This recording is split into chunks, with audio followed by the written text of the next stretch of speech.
Hello dears. അപ്പോഴേ ഈ വായന ഉള്ള കൂട്ടുകാർക്കും വായന ഇല്ലാത്ത കൂട്ടുകാർക്കും ഒക്കെ ഉപകാരപ്പെടുന്ന ഒരു വീഡിയോ ആണ് ഇന്ന്. നമ്മൾ ഇന്നൊരു റീഡിങ് ജേണലാണ് ഉണ്ടാക്കുന്നത്. അതായത് ബുക്സൊക്കെ വായിച്ചിട്ട് അതിൻ്റെ ഡീറ്റെയിൽസൊക്കെ എഴുതി വയ്ക്കുകയും നമുക്കതിൽ ഇഷ്ടപ്പെട്ട കാര്യങ്ങളൊക്കെ എഴുതി വയ്ക്കുകയൊക്കെ ചെയ്യുന്ന ജേണലില്ലേ, അത് തന്നെ. ഇതിലിപ്പോൾ വായിക്കാത്ത കൂട്ടുകാർക്ക് എന്താ പ്രയോജനം എന്ന് ചോദിച്ചാൽ നിങ്ങൾ വീഡിയോ സ്കിപ്പ് ചെയ്യാതെ കേൾക്കുക കേട്ടോ. അപ്പോൾ ജേണലെന്ന് കേൾക്കുമ്പോഴേ വിൻറ്റേജ് ആണ് എൻ്റെ മനസ്സിലോട്ട് ഓടി വരുന്നത്. അതുകൊണ്ട് തന്നെ വിൻറ്റേജ് തീമിൽ ചെയ്യാമെന്ന് വിചാരിച്ചു.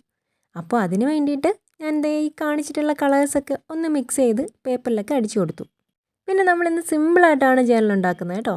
നമുക്ക് ക്രയോൺസ്, സ്കെച്ച് പെൻസ്, അതുപോലെ പേപ്പേഴ്സ് മാത്രമേ ഈ ജേണൽ ഉണ്ടാക്കാൻ ആവശ്യമുള്ളൂ. നമ്മുടെ വായന ഇല്ലാത്തവർക്ക് വായന തുടങ്ങാൻ വേണ്ടിയിട്ടും അതുപോലെ വായിക്കുന്നവർക്ക് ആ വായന ഒന്ന് എൻകറേജ് ചെയ്ത് കൊടുക്കാനും വേണ്ടിയിട്ടുള്ള ഒരു സിമ്പിളായിട്ടുള്ള ജേണൽ ലേ ഔട്ടാണ് ഞാനിവിടെ തിരഞ്ഞെടുത്തിരിക്കുന്നത്. A4 ഷീറ്റ് രണ്ടായിട്ട് മടക്കി ഒരു മിനി ബുക്കിൻ്റെ സൈസിലാണ് ഞാൻ ഈ ജേണൽ ചെയ്യുന്നത്. അതുപോലെ തന്നെ വിൻറ്റേജ് തീമിൽ സാധാരണ നമ്മൾ ചെയ്യുന്നത് പോലെ തന്നെ കോഫി പൗഡറോ ബ്രൗൺ കളറോ ഒക്കെ മിക്സ് ചെയ്ത് ഇടയ്ക്കിടയ്ക്കൊന്ന് അടിച്ചു കൊടുത്തിട്ടുണ്ട്. ഇനി റീഡ് ചെയ്ത ബുക്സിനെയൊക്കെ വിലയിരുത്താൻ വേണ്ടിയിട്ടുള്ള കുറച്ച് സൂചകങ്ങളും കൊടുത്തിട്ടുണ്ട്. ബുക്കിൻ്റെ പേര്, ഓതറിൻ്റെ പേര്, ജോണർ, അതുപോലെ തന്നെ ബുക്കിന് നമ്മൾ കൊടുക്കുന്ന റേറ്റിംഗ്, നമ്മുടെ ഷോർട്ട് റിവ്യൂ, പിന്നെ അനാലിസിസ്, പിന്നെ ബുക്കിൽ എന്തെങ്കിലും യൂണീക്കായിട്ട് നമുക്ക് കണ്ടെത്താൻ കഴിഞ്ഞിട്ടുണ്ടെങ്കിൽ അതും കൂടി അതിനകത്ത് ആഡ് ചെയ്ത് കൊടുക്കുന്നുണ്ട്. ഇതിപ്പോൾ അടുത്ത വർഷത്തേക്ക് നമ്മൾ വായിക്കാൻ വേണ്ടിയിട്ട് കരുതി വെച്ചിട്ടുള്ള കുറച്ച് ബുക്സിൻ്റെ പേര് എഴുതാൻ വേണ്ടിയിട്ടാണ് ആ ഒരു ലേ ഔട്ട് കൊടുത്തിട്ടുള്ളത്.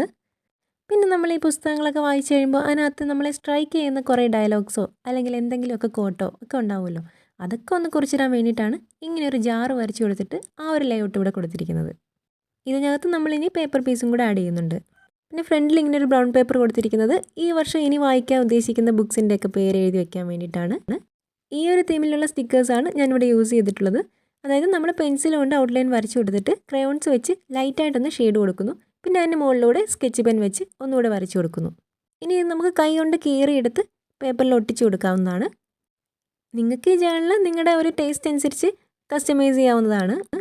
ഇതല്ലാതെ വേറെയും കുറേ കാര്യങ്ങളും കൂടി ഇതിനകത്ത് ഞാൻ ആഡ് ചെയ്തിട്ടുണ്ട്. അതായത് നമ്മൾ PDF വായിക്കുമ്പോൾ അതിൻ്റെ ഒരു ട്രാക്കിങ്, അതുപോലെ തന്നെ ഓഡിയോ ബുക്സൊക്കെ കേൾക്കാറുണ്ട്, അതും കൂടി ഒന്ന് ട്രാക്ക് ചെയ്യുന്ന രീതിയിലൊക്കെയാണ് ഞാൻ ഈ ജേണൽ ഉണ്ടാക്കിയിട്ടുള്ളത്. പിന്നെ പഞ്ച് ചെയ്തിട്ട് നമ്മളൊന്ന് ടാഗ് ചെയ്തും കൊടുക്കുന്നുണ്ട് എൻ്റെ ഫ്രണ്ട് പോർഷൻ. മൊത്തത്തിൽ ഇങ്ങനെയാണ് അതിൻ്റെ ഒരു ഔട്ട്ലുക്ക് വരുന്നത്.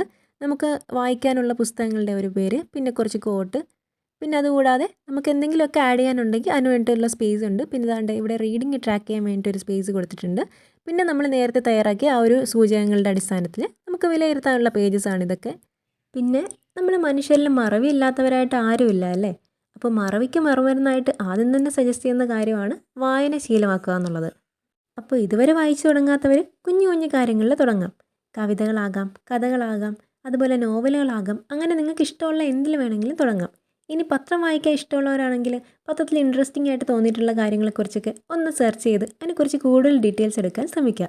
വായിക്കുന്നതിലൂടെ നമ്മുടെ അറിവോ ആസ്വാദന ശേഷിയോ മാത്രമല്ല, നമ്മുടെ അനലൈസിങ് സ്കില്ല് കൂടി ഡെവലപ്പ് ആകുന്നുണ്ട്. അപ്പോൾ വീഡിയോ ഇഷ്ടമായാൽ ലൈക്ക് ചെയ്യുക, ചാനലും കൂടി ഒന്ന് സബ്സ്ക്രൈബ് ചെയ്യുക.